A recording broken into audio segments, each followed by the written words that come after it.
Halo semua, halo.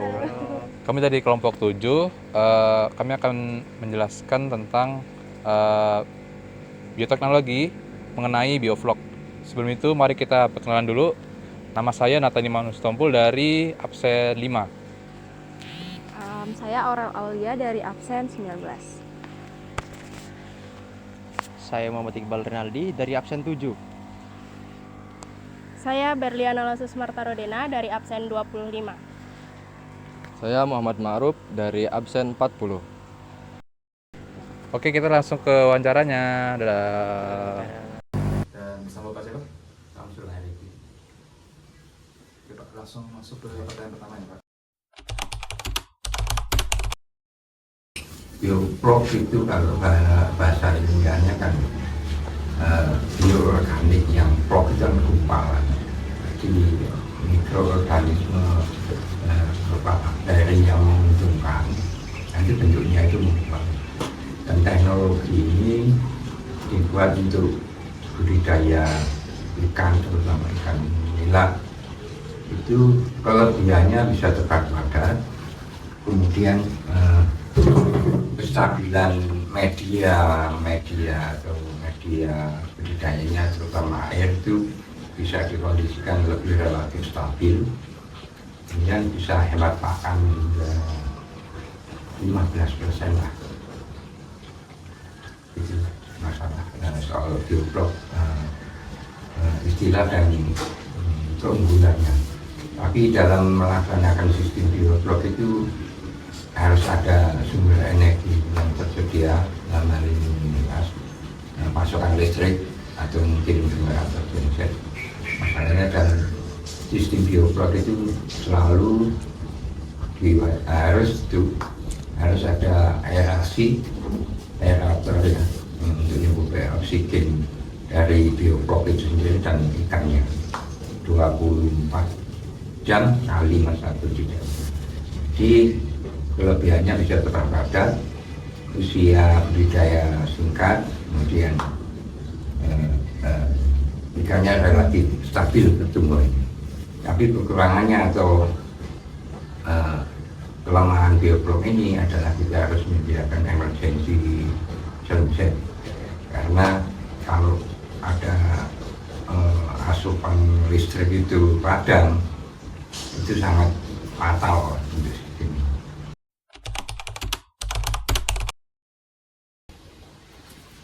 Treatment bioblok di kami di kelompok budidaya ikan, terutama nila ya, produkannya namanya Nina Mojorejo Sastra, anaknya di Desa Mojorejo Kota Latu.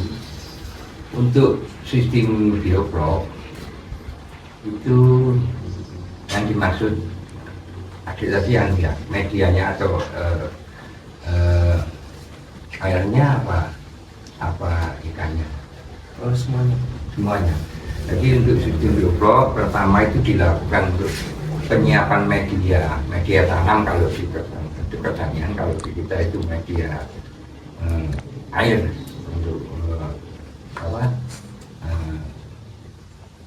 wadah ikan atau tempat ikan itu berkembang. Tapi sebelum kita usia tebar itu, untuk usia tebar alangkah baiknya itu lebih idealnya itu ukuran, kalau istilah ukuran peternak itu ukur 10 sampai 14, dengan besaran sekian mereka lebih tahan. Kemudian untuk mencapai hasil yang optimal ada 3 poin yang kalau di bioblok itu kita terapkan bisa optimal. Misal nomor 1, bibit yang seragam, kemudian sehat bibit, kemudian treatment bioblok. Jadi kita membuat media dulu selama 15 hari sebelum rekam. Jadi pembuatan media itu kita treatment dalam kolam itu komposisi atau apa ya, bahan starter awal membuat blok. Di antaranya adalah molase, kemudian garam, kabel pertanian, dan vlog starter atau kita kalau bahasa komersialnya ada produk namanya aqua enzim. Aqua enzim itu bentuknya ya mikroorganisme jenisnya lactobacillus. Lactobacillus kalau di kita itu biasanya memproduksi Yakult, itu bakterinya lactobacillus. Yang itu yang kita treatment selama 15 hari supaya jadi dulu, memang dia dulu sistemnya, biolognya, bakterinya.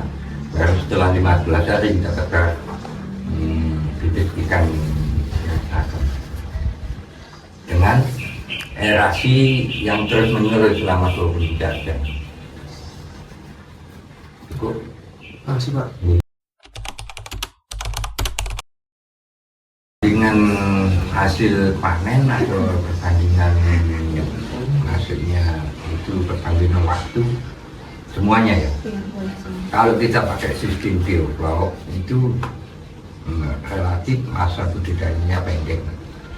Kalau biasanya secara konvensional terutama ikan nila itu sampai 5-6 bulan. Kalau kita pakai sistem biofloc itu 4 sampai 5 bahkan 3 sampai 5 tergantung masa tebar atau berat tebar. Kemudian masalah untuk bobot ikan biofloc ada keunggulan otomatis. Kalau ikan itu berbobot otomatis harga bisa masa panennya bisa relatif optimal. Kalau masalah selisih sistem biofloc dengan sistem konvensional itu kalau diteruskan atau disesuaikan itu ada apa ya, kenaikan atau keuntungan yang kita peroleh dari sistem biofloc itu kisaran 25% lah, sampai 35% dari sistem konvensional. Soalnya itu kompleks sekali, soalnya kan kolamnya relatif kecil, butuh lahan minim, kalau tebalnya padat. Kalau konvensional kan butuh lahan banyak, kalau kita estimasi dengan analisa usaha nanti kosnya tinggi kalau kita sewa lahan. Kemudian untuk kualitas daging biofloc itu cenderung ke rasanya baik.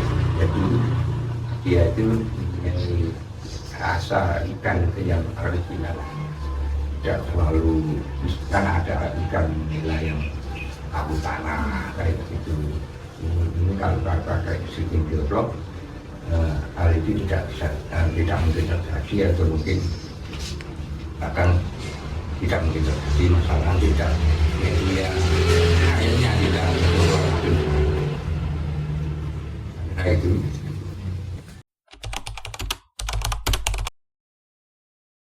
Kalau sistem biofloc kita istilahnya kalau bahasa lapangannya itu kita bedakan dari dua macam jenis ikan. Tapi kalau sistem biofloc semuanya itu bisa dipakai sistem biofloc. Tapi dilihat dari segi efisiensi, kalau lele itu malah dengan harga lele yang relatif agak murah ya. Kalau kita pakai sistem biofloc nanti kosnya nggak nyampe, biaya produksi dengan harga jual lele itu kita cenderung rugi. Kita biasanya di lapangan peternak itu yang bisa di sistem biofloc kalau gampangnya itu ikan yang punya sisik, ada sisiknya itu bisa di biofloc. Kalau istilahnya ikan yang nggak ada sisiknya kayak tidak, lele, patin, kalau itu alangkah baiknya dilihat dari segi efisiensi tidak perlu di biofloc. Masalahnya kan lele tahan dengan keadaan media atau kolamnya yang tidak terlalu mengandung kadar oksigen tinggi, mereka bisa tahan. Seandainya kita terapkan di lele itu kita kalah di biaya produksi. Tapi kalau kita terapkan di sidat dengan sidat atau belut dan belut relatif ekonomis, nilai ekonomi tinggi, mungkin bisa. idealnya kalau di kelompok kita ini kami pakai untuk budidaya nila. Nila itu lebih, nila kan harga ikan nila itu relatif stabil, kemudian masyarakat konsumsi sudah familiar dengan nila. Baik Pak, terima kasih atas jawabannya.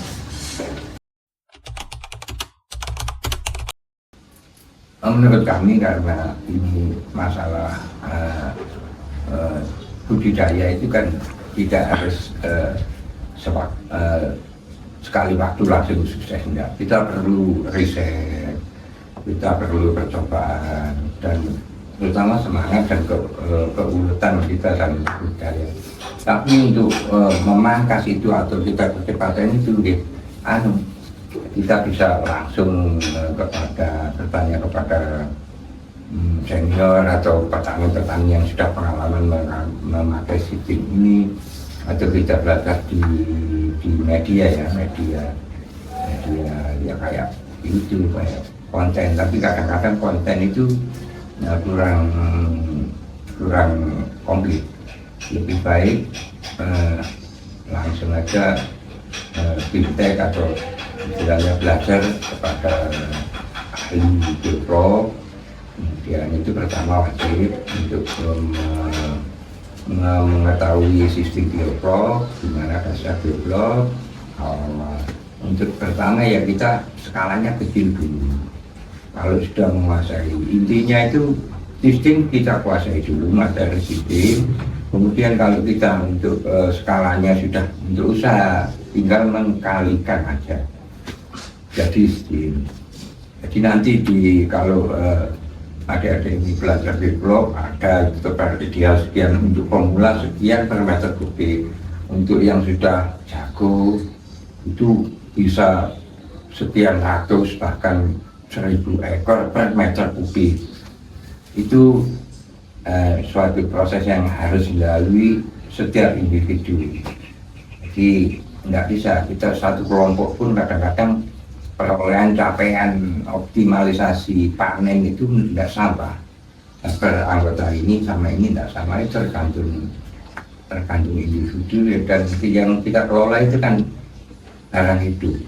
Jadi tidak bisa kita mengkondisikan atau hewan ini seperti barang mati, kayak kita punya usaha apalah, usaha yang barang mati kan barang itu kan ada perlu sentuhan feeling, perasaan, komunikasi dengan yang di budidaya. Masalahnya kan komunikasi dalam bentuk melihat gelagat, kemudian ciri-ciri ikan, gelagat ikan, itu satu bentuk komunikasi dengan apa yang kita budidaya.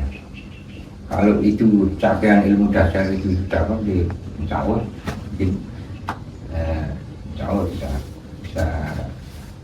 sukses berhasil. Baik, terima kasih Pak atas jawabannya.